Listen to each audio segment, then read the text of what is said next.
There's hardly any other custom ROM for Android which is as popular as LineageOS. This ROM has been around for so many years and is available for a wide range of devices, keeping them relevant and working condition for years after the original device makers abandoned them. Typically, the team behind LineageOS is quick to release unofficial builds of their ROM after a new Android version drop.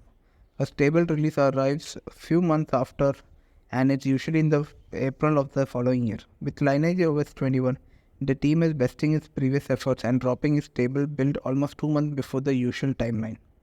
The quick LineageOS 21 release was made possible by team's previous efforts to adapt Android 12 and 13 UI changes and a relatively simple Android 14 requirements. In addition to bring the latest release of Android, LineageOS improves many of its Lineage apps. The ROM's aperture camera app features a revamped interface and support all the new video features enabled by updated Camera X API such as HDR and video recording. System apps like Calculator, Gallery, Dialer and Messages have also received overdue Material redesign. For faster rollout and to reduce extra effort from their end, LineageOS has now created a SoC-specific common kernel base for many Snapdragon SoCs.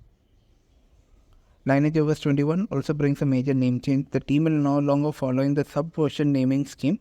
This will allow it to align its custom ROM naming scheme with Google's quarterly maintenance release models. So despite the ROM's latest release based on Android 14 QPR1, it will be referred to as LineageOS 21.